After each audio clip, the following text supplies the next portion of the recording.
தருமபுரி மாவட்டம் பாலக்கோடு கூட்டுறவு சர்க்கரை ஆலையில் இருந்து வெளியேற்றப்படும் கழிவுகளால் நிலத்தடி நீர் மாசடைந்துள்ளதாக புகார் எழுந்துள்ளது. இதனால் குடிநீருக்கும் விவசாய பாசனத்திற்கும் மிகுந்த சிரமத்திற்குள்ளாகியுள்ளதாக மக்கள் கவலை தெரிவிக்கின்றனர். தருமபுரி மாவட்டம் பாலக்கோடு பகுதியில் செயல்படும் கூட்டுறவு சர்க்கரை ஆலையில் ஆண்டுக்கு 2000 டன் கரும்பு அரவை செய்யப்படுகிறது. இந்த கழிவுகள் அனைத்தும் சுத்திகரிக்கப்படாமல் வெளியேற்றப்படுவதாக புகார் எழுந்துள்ளது.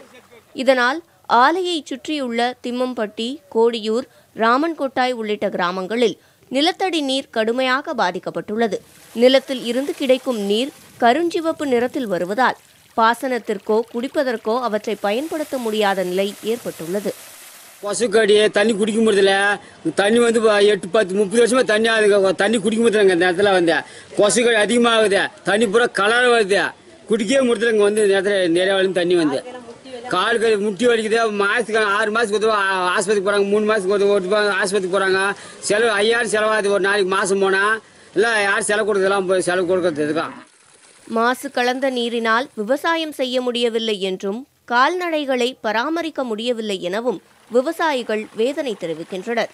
விலைக்கு குடிநீர் வாங்க வேண்டிய நிலை ஏற்பட்டுள்ளதாகவும் மாசடைந்த நீரினால் உடல் நலமும் பாதிக்கப்படுவதாக பொதுமக்கள் புகார் கூறுகின்றனர். 30 வருஷம் ஆகுது. இதே ப்ராப்ளம் தான் இருக்குது. எங்க மாடு கண்ணு வாழ முடியாத உடனேலையும் பூரா தத்து கிளம்பினு அலர்ஜி மாதிரி புண்ணாயின்னு ஒவ்வொரு நோவியா வருது. நாங்களும் போகாத ஹாஸ்பிட்டல் ஜான்சன் ஹாஸ்பிட்டல் வரைக்கும் போயிட்டு வந்துங்க. எங்க ஏரியாவுக்கு மனு எடுத்து எங்களுக்கு யாருமே ஸ்டெப் எடுத்து செஞ்சவங்களும் இது வரைக்கும் இல்லை. நாங்கள் குடிக்கிற தண்ணி கூட வஞ்சமில்லாத நாங்கள் கிடக்குறோங்க. சர்க்கரை ஆலை கழிவுகள் முறையாக சுத்திகரிக்கப்பட்டு வெளியேற்றப்பட வேண்டும் என்று பொதுமக்கள் கோரிக்கை விடுத்துள்ளனர்.